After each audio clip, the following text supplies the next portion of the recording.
Hello, folks, and welcome to TorchbearerGaming's Tales from the Hearth. This is episode 2. This episode actually takes place directly after into the actual episode 7, Deep Trouble, so if you haven't seen that already, I suggest going back and watching that for better context of what's going on. This is a part of our series of side episodes where we tell more in-depth stories of things that happen outside of the Ashwell Keep. And for the purposes of today's episode, we are joined purely by Lilith Swansong's player, Flynt. So welcome. Hello. As they were the only one that came in on this part of the story to go back and report.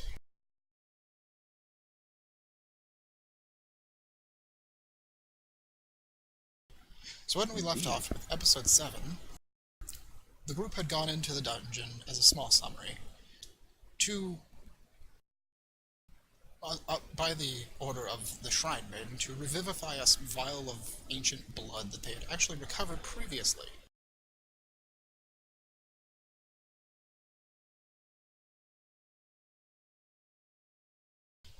And in doing so, some things might have gone wrong, and some kind of strange creature was resurrected from the dead. One that Because who the loves player had never seen. improvisation better? Indeed, Lilith stirring up trouble as per usual.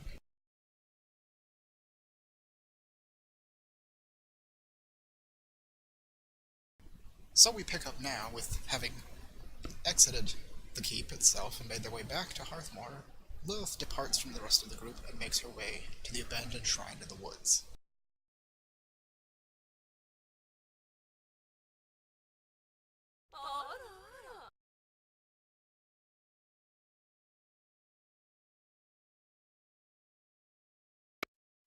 This place keeps looking better and better every time I come. I could actually feel right at home around here. Or not. And indeed, compared to the last several times you've been here, other than just previously, it is a lot cleaner. Like, the leaves and brush have been cleaned away a bit, and a lot of the debris has been cleared. It's still in ruins, but it's in a much better shape than it used to be. Outside of a leaky roof and some other issues, it almost seems livable.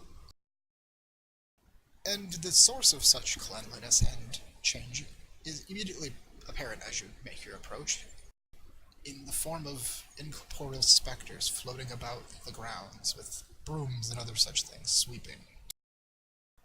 Each of them clad in long, flowing robes, much akin to the one you met in the keep.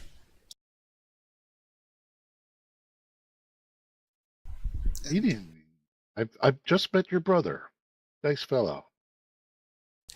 For the most part, they seem to completely ignore your presence, even to the point where if you walk into their path, they will go right through you, as they continue on their jobs.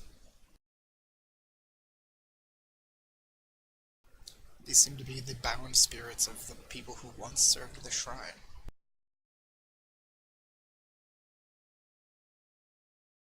Whatever the shrine's purpose was before the wars.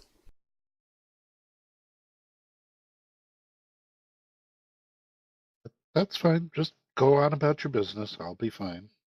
And the only other figure, of course, as you make your approach, is the gruff form of the slightly lesser of stature bugbear that you've met once previously.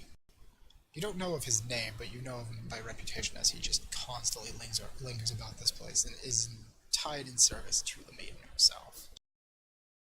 And he just angrily kind of grunts and acknowledges your presence. What's up? What's going on? You come back. You do job. Well, yes, did the job. Finer than none. Good. Be happy she will. Come. And he kind of waves you in and starts plodding up the steps into the shrine.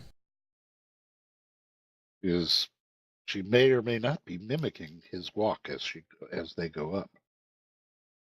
Of course, walking normally if he turns back to look. Okay, so you kind of mimic his odd gait because he seems to be limping a bit on one arm or on one leg, and his legs are widely set because he's a bugbear, but he's very squat compared to most other bugbears you've seen. He's still tall, much taller than a human, but on the shorter side for a bugbear, definitely. Whether it's a deformity or an injury that seems to cause his limp is unclear. But he limps his way across the main entryway of the shrine, completely ignoring an area that's leaking from the ceiling, as he walks right through the stream of water that's just gently flowing down from it, and makes his way into the central portion of the shrine, which is decently well lit by a handful of small greenish flames upon candles.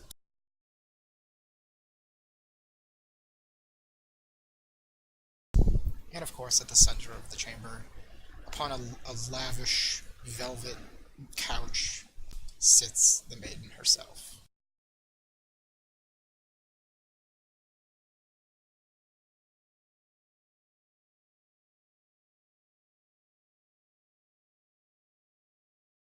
And she doesn't seem to note either of your presence immediately as she's drinking from a large saucer. Any time is Miller time if you've got the time. Indeed. And as she kind of finishes gulping down a big amount of the liquid from within, she tips the saucer away from her lips and burps in a completely unladylike fashion before noting the presence of Gregik. She kind of twists on the chair as she's lounging upon it to look at both of you, setting the saucer down at her feet.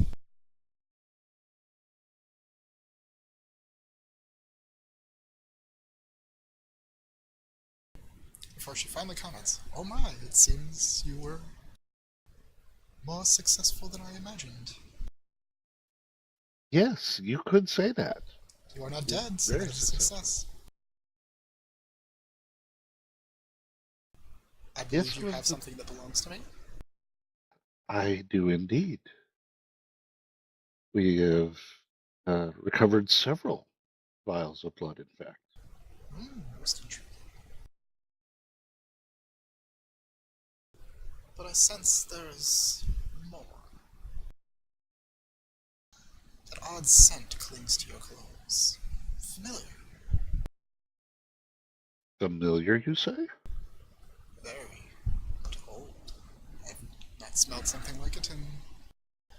Oh, I couldn't even tell. Wouldn't be very ladylike.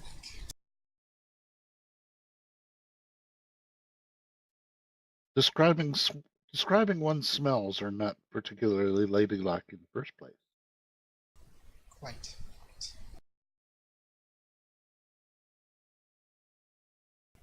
And of course, her features kind of twist into a devilish grin at that.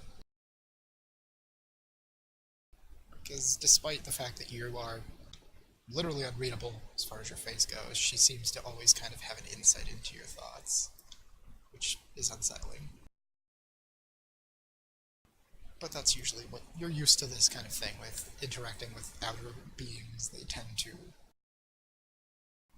be far more perceptive than you'd like.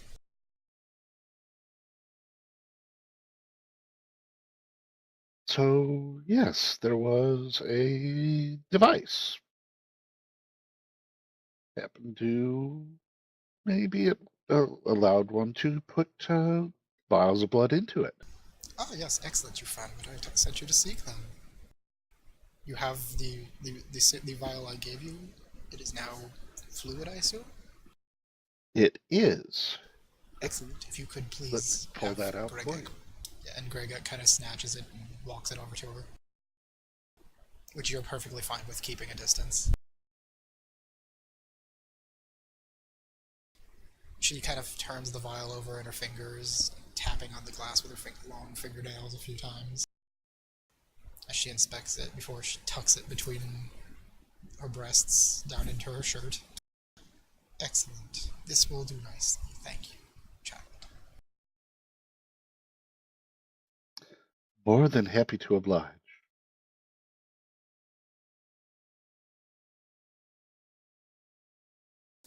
Now, on to the complications.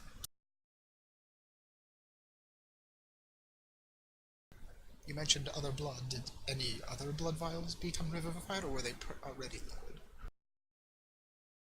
Uh, well, there were some that they there were places to put those blood vials into the slots.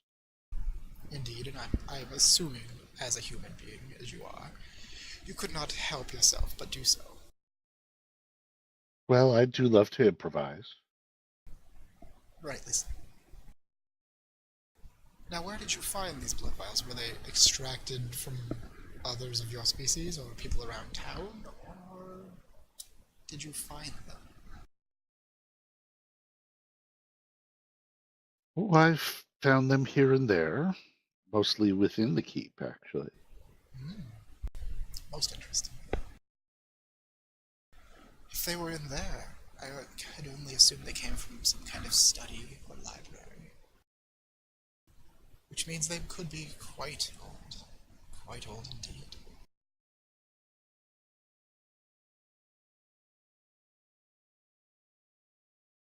So when you activated this device, it revivified the blood that I gave you. And the others, of course, would also be affected if they were already ruined, but I doubt any of them were, if they were preserved properly. But, that would not explain the particular musk that clings. So go on, continue telling your story, child. Well, after a while, the machine sprung to life, as it were. Uh, quite literally, in fact, as it back sprang forth new life into the very space I stood. Most intriguing. And did you recognize this creature? That was a challenge, and it So, spoke a language I did not understand. so it was not of the species that currently inhabit this world. That's for sure. Most intriguing.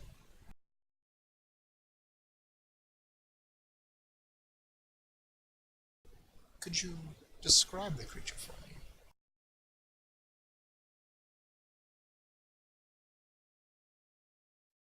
Tall, gangly,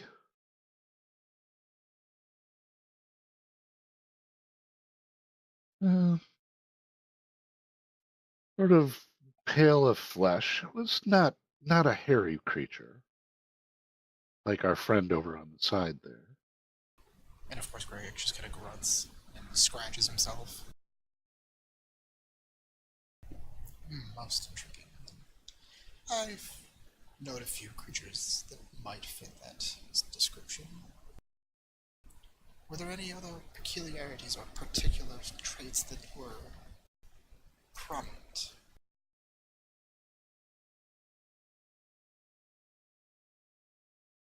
Well, he or she or it, I suppose, had quite fine claws.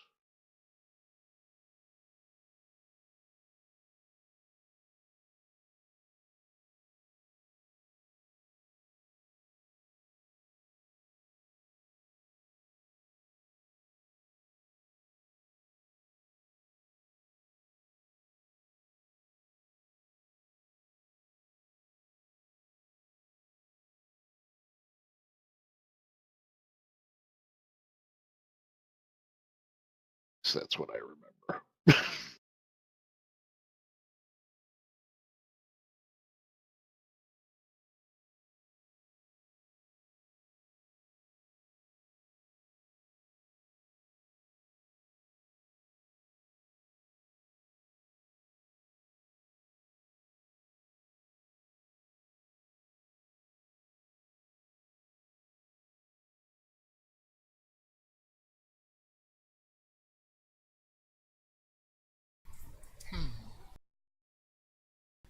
It is interesting that it had clothing when it came out of the device, but perhaps that was by design of the machine. Oh, I said claws, not clothing. Oh, claws. Oh, that is interesting.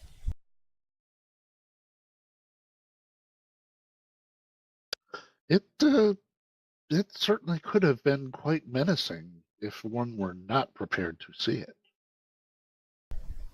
I can imagine, as things that are unknown to us tend to be. But at the same time, it felt familiar, or at least it seemed to think that I was familiar. Yes, you mentioned that it tried to speak to you, and you did not recognize the language. One I had not heard or seen written before or since. Most interesting. You are quite well learned, so that is interesting indeed. That limits the number of languages it could have possibly been quite heavily.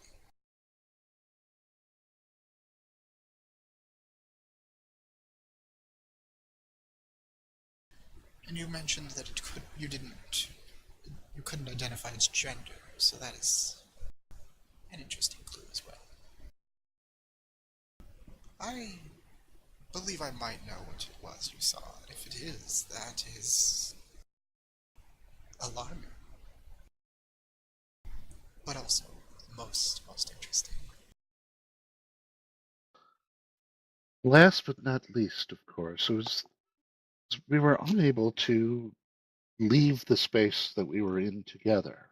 Was, at least for a time, bound to the place where it appeared. Hmm, that is probably by design of the machine to prevent, if it were to fail somehow, maybe it was a containment for unexpected explosions and such things, as they could happen. Some creatures' blood is quite volatile.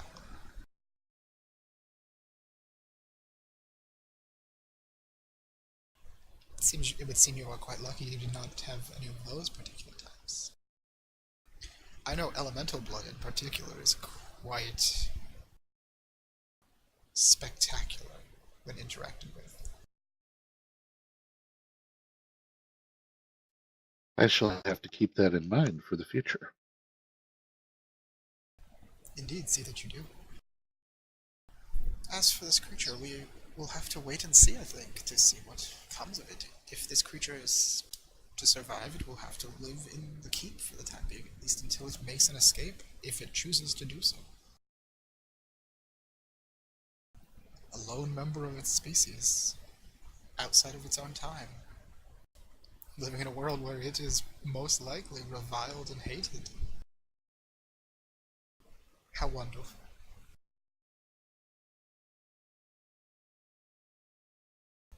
Oddly familiar feeling, really. Can't imagine why. But that's okay. We're one step closer to fixing the problem.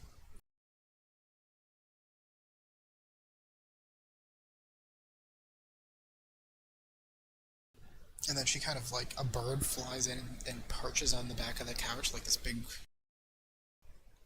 like a. I'm trying to think of the name of the bird. It's not a raven, but it's another type of blackbird. So a big black bird of some kind sits on the back of it. And she kind of reaches up and like pats it, and it leans in and kind of murmurs into her ear. I say murmurs because it doesn't make bird noises. It seems to speak in a whisper to her. Lilith keeps an eye on that closely, as she's fascinated by such things in the first place. Oh, it would seem that you have set something in motion, my dear child. A prophecy whispers on the wind. Luckily, this little birdie has brought it to me. The world always is in motion. Our parts are but to play. And you are quite the player.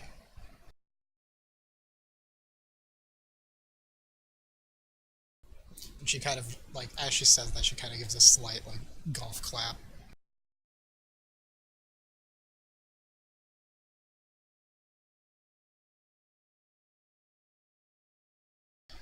I am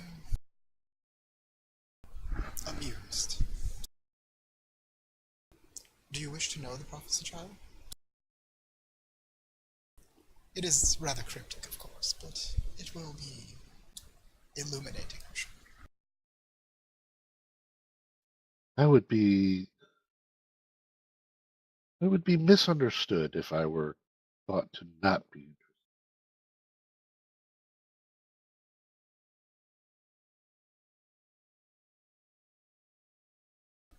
Very well, then. And she kind of clears her throat and kind of shoos the bird off, and it flies away.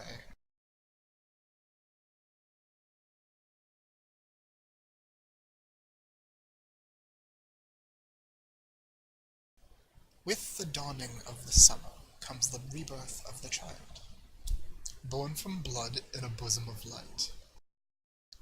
With them blooms life and limb in the darkest of places. They will guide the young down a path paved in crimson stone, till the dawn's rise and the dusk's fall. The words of the pure child herald the coming of the ancient enemy. I wonder who that could be. You people have so many enemies.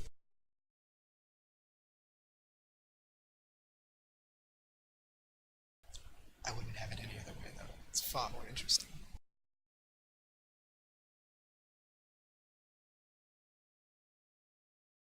Well, it certainly could be a lot of eh, different foes, though Quite. one immediately springs to mind. But it does seem like this has pertaining to the creature you have awoken, this child. It will guide you, or at least others of your kind, in a time in the future. So it has a part to play, just as you said.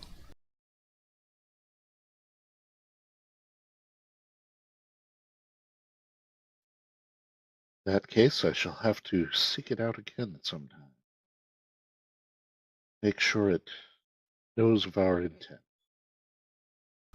Be wary. It is, if it is what I believe it is a wily and cunning beast. And proud. Oh, so very proud.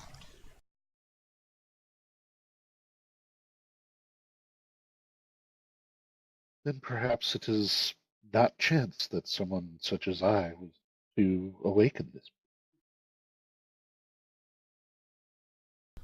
Perhaps not. Gregek, go fetch me the bowl of silver, please. And the bugbear kind of looks between the two of you, kind of warily at first, before he finally complies and walks it back into a storage room.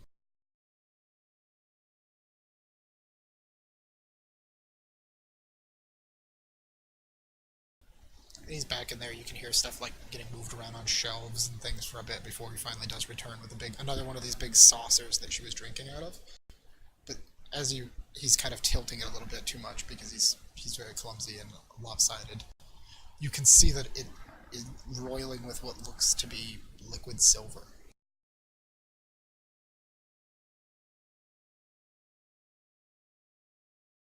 But distinctly does not look like mercury.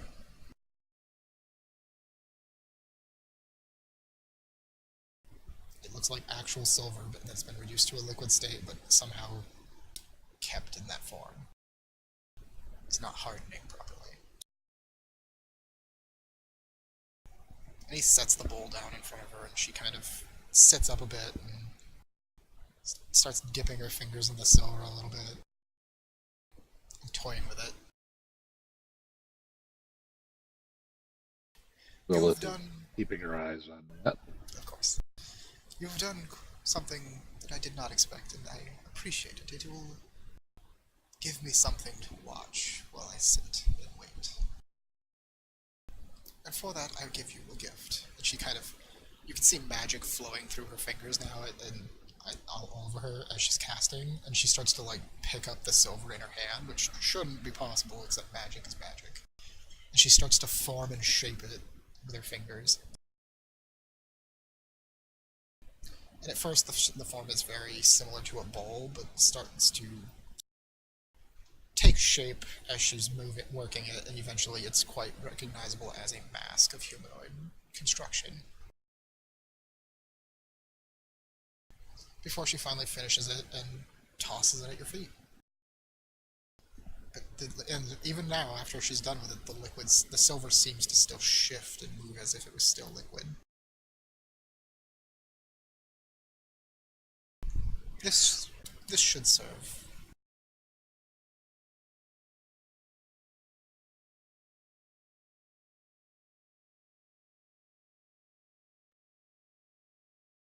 Lilith looks down and is even behind her mask can be sensed as being almost giddy with excitement. Indeed. My lady, humbled by your gift.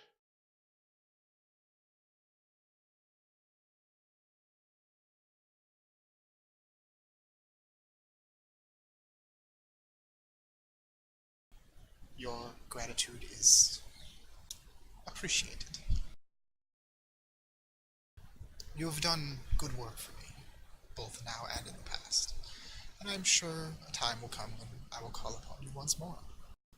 You have proven yourself a reliable lackey, for lack of a better word. And I'm sure that those who you listen to somewhat, I won't say serve, because we both know that's not true, will also be pleased with some of the things you have done and the things that will come of this.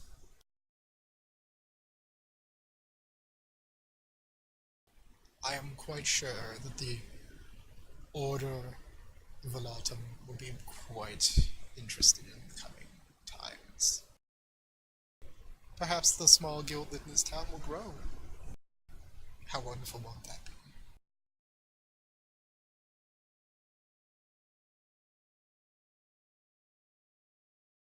be? It would certainly be interesting to see if that's true. However, I hate the idea I may have to share my findings with people who haven't paid their due. Well, there are always followers and people who give orders and don't do any work themselves. That is the way of things, is it not? She says as she lounges back on the couch again and starts drinking.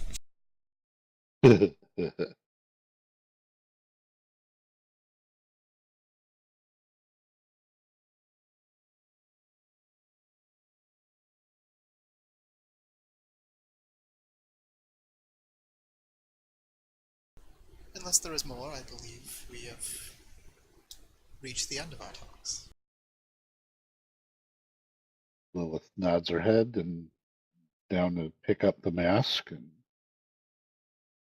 looks it over in her hands a couple of times. Yeah, you do have to kind of keep a firm grip on it because of the fact that it's literally shifting in your hands, so it's kind of hard to keep a grasp on properly. But you have nimble enough fingers that you can keep it in your hand without dropping it once you realize that it's doing that. I shall have to find an appropriate container for this.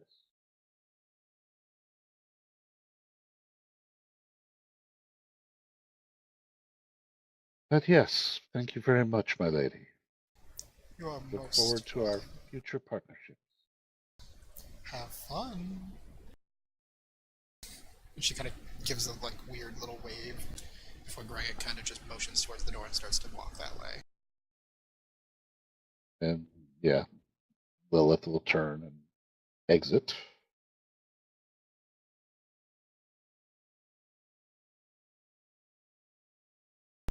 And again, the last thing you hear of her as you're exiting is another burp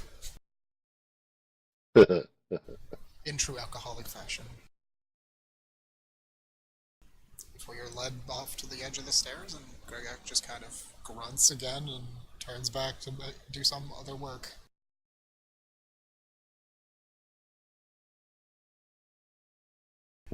You're just kind of left standing on the grounds.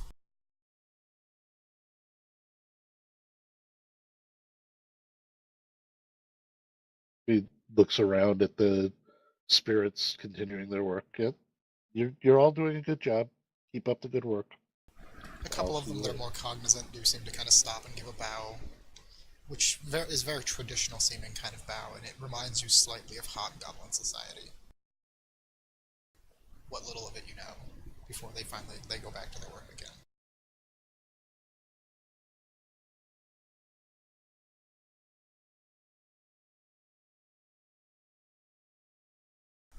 Then I assume you make your way back to go report to other people? Yes, indeed. Alright, and then that's what you do. And that was as quick as I expected it to be. So with that, you've made your report to the Shrine Maiden, you've learned a prophecy, which I will copy and paste for you so you can transfer to your character sheet for later purposes.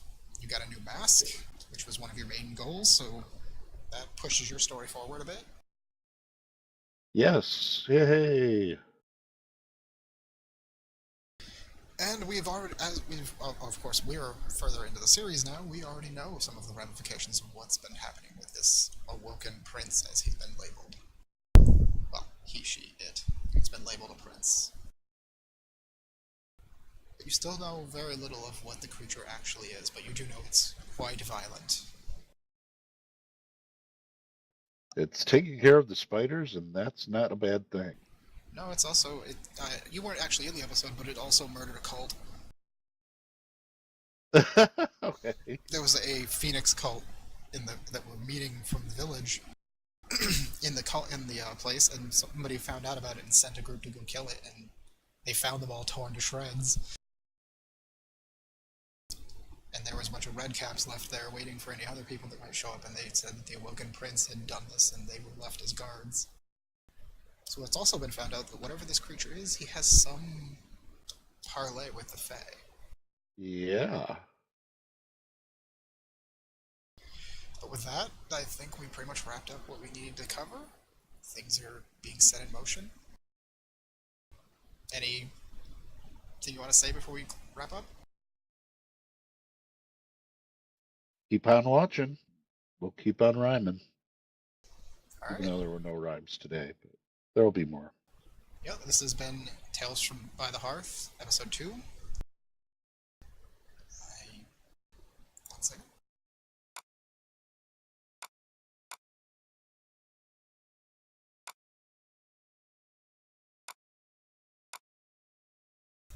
Titled Summer Child. And with that, keep your torches lit, delve deep. Join us next time. Bye. Bye-bye.